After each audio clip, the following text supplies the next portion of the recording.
loads of stuff to tell you about. We'll be hearing from a guy. I recorded a conversation with a guy called Mark Beech. He lives in Herefordshire, but he actually works for a company in New York called Bloomberg. You've probably seen Bloomberg on the Money. They're a big kind of media outlet that's a financial and news outlet agency.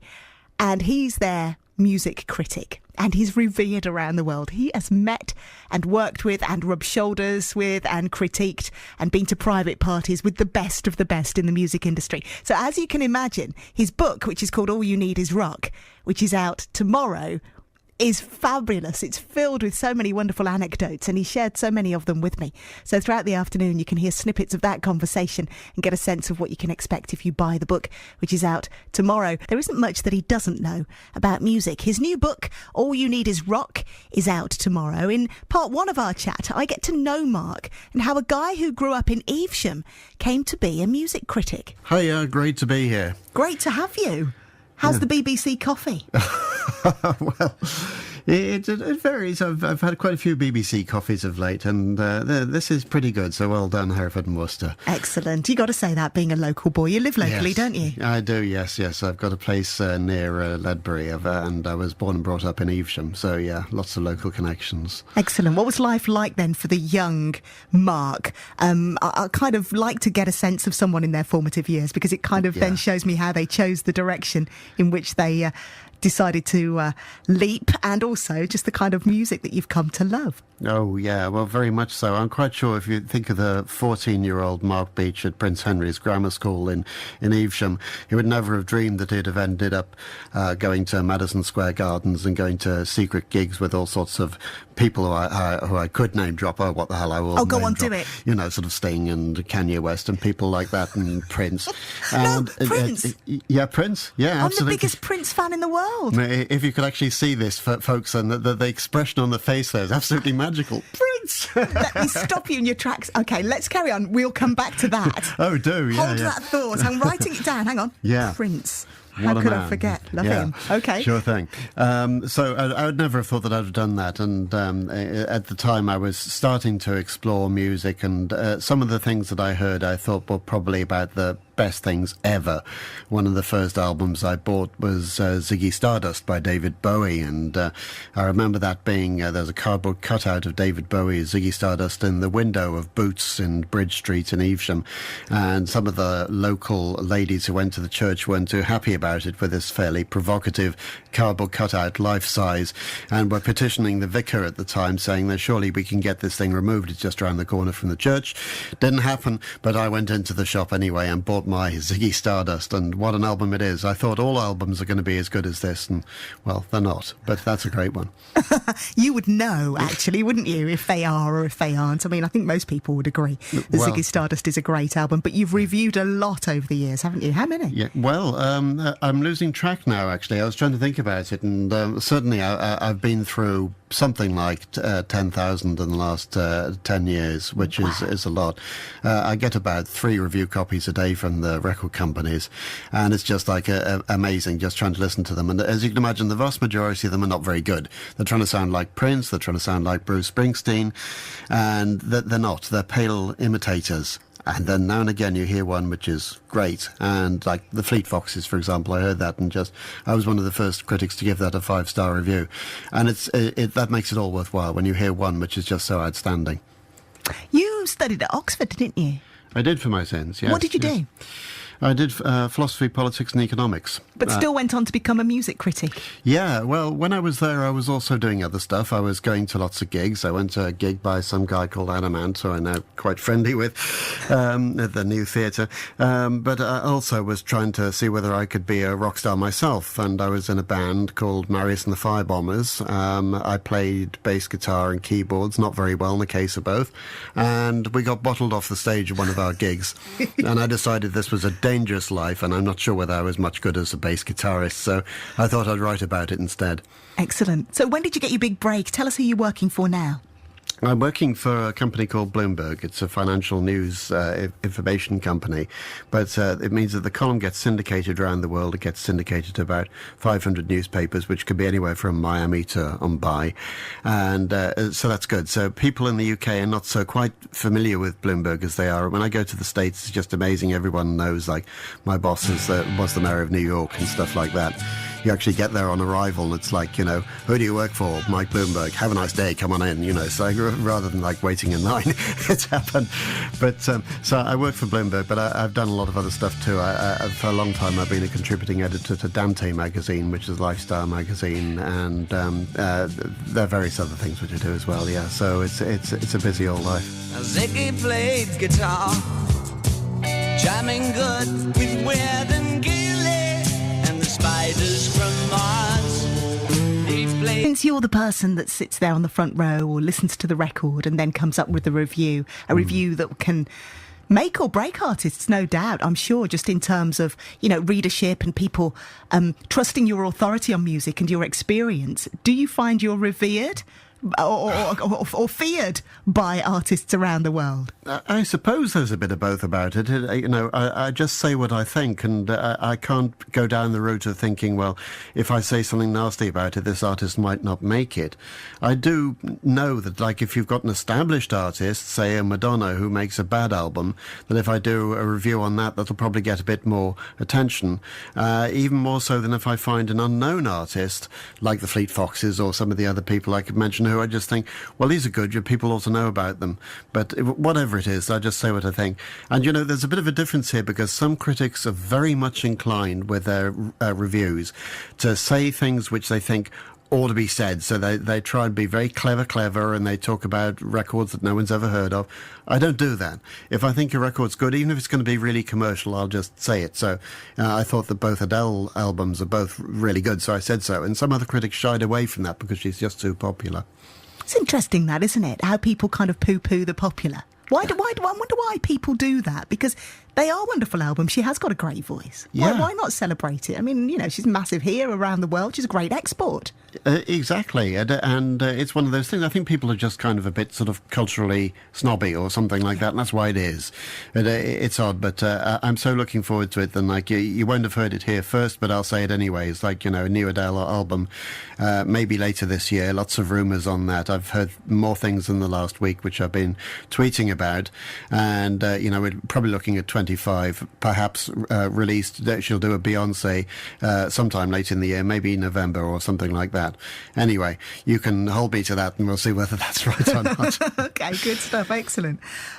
You've met a lot of people over the years. You've rubbed shoulders with a lot of big names. Yeah. And I'm sure sometimes you feel that they exceed your expectations and sometimes they don't come anywhere near your expectations. Most folk, all we get to read is what we read in the papers, and a lot of that can be salacious and nonsense and Yes. whatever. But you're meeting the real people. Have you got some good anecdotes you could share with us? Because you've met and rubbed shoulders with a lot of them. Well, there are people I've met up with who I really wanted to like, you know. For example, I could say Morrissey of the Smiths. Loved the Smiths. And I'm a huge Morrissey fan. He's not so different in age from me. I think he's done some incredible stuff down the years, right from the time of the Smiths onwards. And when I met up, I really wanted to like this guy, and he was, obviously, it was just a bad day to have him, and he was most obnoxious, I think is the only way to put it. I said, what's it like performing live? And he said, well, I wouldn't perform dead. And anyway, I don't perform, dear. Nobody performs. And the interview just went downhill from there. And it's the worst thing in the world when someone's not forthcoming and they just make your life tricky. You know, you're opening up, aren't you, when you ask a question like that, to give them an opportunity to talk about what they do. Exactly. Well, that's it. And any artist who worth their salt, I would say, probably knows that. And, like, you know, you want to say sensible things in an interview rather than perhaps really what you're thinking. I don't know.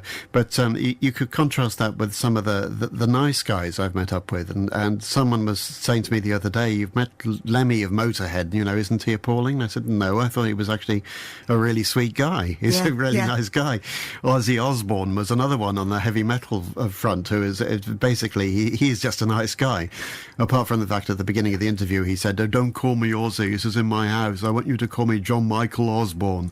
So charming. Okay, whatever you want. So I called him Mr. Osborne for a bit till he got fed up with it. I'll bet. Yeah. So music critic Mark Beech there, reflecting on those that lived up to his expectations and those celebrities that perhaps didn't. So he thinks Morrissey was obnoxious. Wow. Music's still good though, eh? Panic on the streets of London. Panic on the streets of Birmingham. I wonder. Ever felt a little daunted or in awe of any of the artists before you've gone to meet them? Because let's face it, you've been doing this a long time now, so there's a very good chance that you could feel, oh, this is just what I do. But are there one or two that still get you? Oh, yeah. I mean, I've now interviewed Sting quite a few times. When I did one of my previous books about how he became Sting, was how I started off, and just thought this would be an interesting idea for a book. Every time I've met him, I've been kind of in awe, because some people have got this idea that Sting is like pretentious or, I don't know, a bit pompous. And when you actually meet him in the flesh, he's not. He again is a sweet, very PR savvy. He knows what he has to say, and he comes across really well. And I wouldn't necessarily say he's a mate, but certainly we've now met up quite a few times. And Sting is great. But yeah, I'd have to say I was in awe of the man and what he'd achieved. See, for me, the one would be Prince, and I'd probably clam up and not know what to say, just since I've loved him since I was a kid, Yes. What was he like? What was that all about? Well, when I came to do Prince, then it was in the context of a small news conference. I've never done a one-to-one with Prince, I must say, and I'd love to do so, but he's very sort of economical with the number of interviews he does. He was giving very short, sort of succinct answers to questions. People were trying to draw him out, and he obviously wasn't in the mood for it. But I must have got on all right with him, because I've now been invited to he did a few gigs in London earlier on this year, which were in small, intimate venues. One was even in one of the promoters' apartments in London. And basically, we just had a load of press and a few fans, very lucky fans, who were able to get in and hear Prince play live. Oh, my gosh. I saw him when he came to Birmingham, and obviously I was just there along with another 12,000 people at the LG Arena, so I've never had that kind of opportunity. He is brilliant, isn't he? He is, and I was lucky enough to be along at the O2 when he did a run of, I think it was 20 gigs from memory, and this was the first of those. And he was so good, he really was, and he's got such a hits collection, as I'm sure he did when you saw him as well, that it's just phenomenal. And he was teasing the crowd as well, as saying, "What shall I do next? Shall I do Raspberry Beret?" And people go, "Yeah," and he'd play like about 4 bars of that and then do something totally different. He's just got so many to choose from. Yes, exactly. Excellent. You got any local stories? I know you've got some a local obituary in your book, haven't you? Yeah. Well, this was the thing. When I started putting it together, I thought it'd be rather good. Like many news organisations, we put together things at Bloomberg, and I know the New York Times does it, the BBC does it, which are probably called something like a profile or something like that, which is ready for the sad event of someone no longer being with us. And one of those I put together was for Jim Capaldi. He used to be with Traffic, and he's a total local hero around here, although he lived in London for a long time. His family lived in Evesham, where I grew up, as I say, and I was so sorry to have his passing, because I thought he was quite a genius, very underrated. Italian immigrant family around Evesham, that they were sort of known at I don't know, it's songs like The Low Spark of High-Heeled Boys, which is a song about the record industry, and we all knew the words and used to sing that one about the man in the suit has just bought a new car from the profit he's made from your dreams, and we'll be listening to that with all the other local heroes like way back in the 70s. Superb. Love hurts, love scars. Yeah, all you need is love. Well, actually, according to music critic Mark Beech, all you need is rock. That's the title of his book, out tomorrow. He told me what the book's all about and how he came to know Amy Winehouse. It's a mixed bunch, really. It started off with trying to condense a lot of columns, and I forget how many words, but it was like 500,000 or something ridiculous into a book-type form. So I decided to keep the record reviews out of it and concentrate mainly on the personalities, the big interviews that I've done, the concerts that I've been to.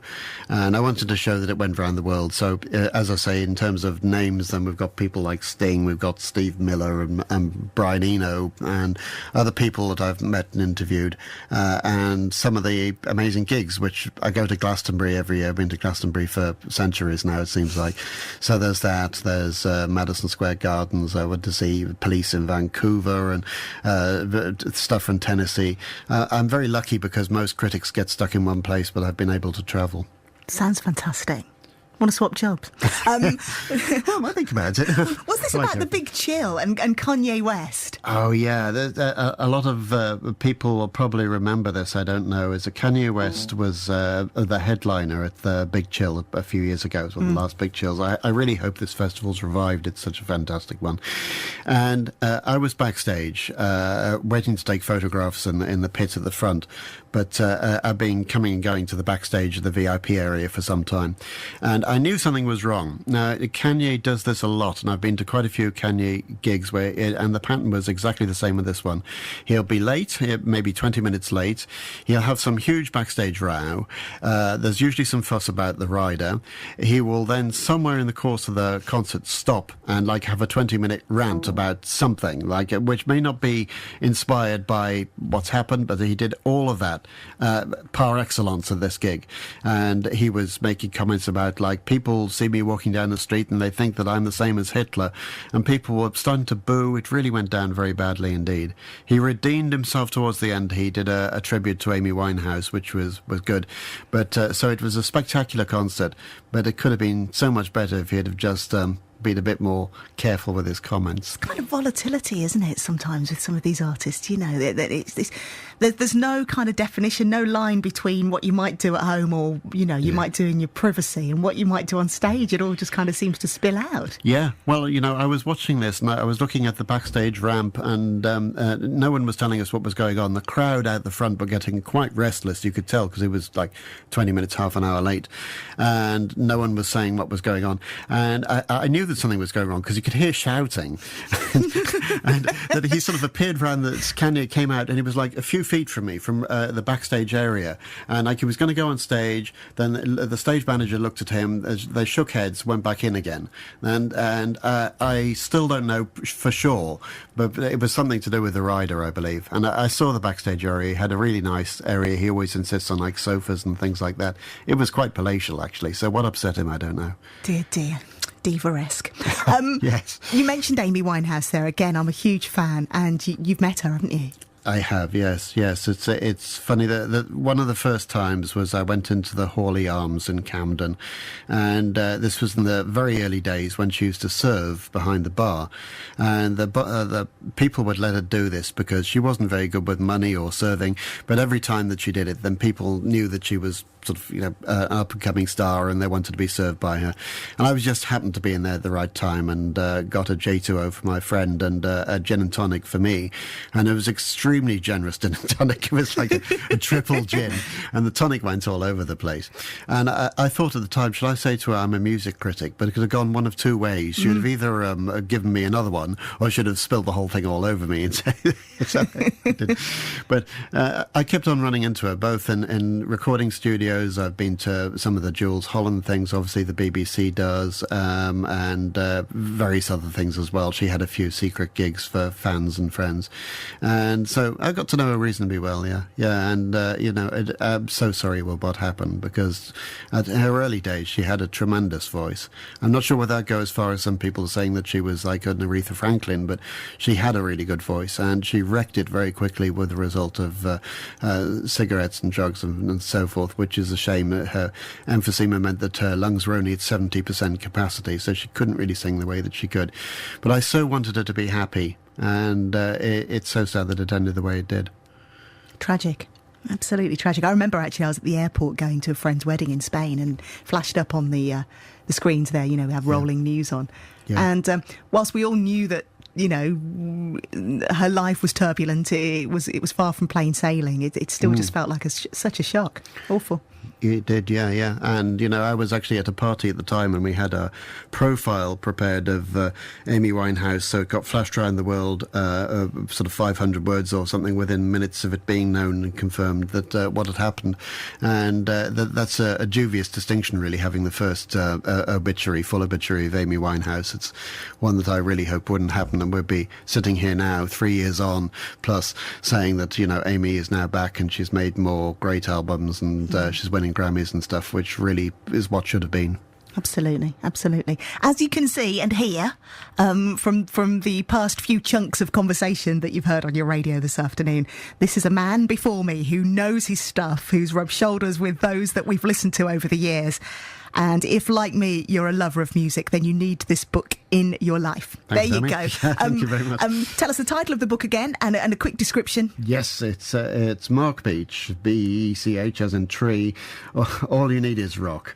It's published by Thistle. You'll find it in some bookshops. You'll certainly find it on Amazon. You can get it in the Kindle format, or you can get it in paperback. Lots of things about the great and the good and the not so great, and the good, the bad and the ugly.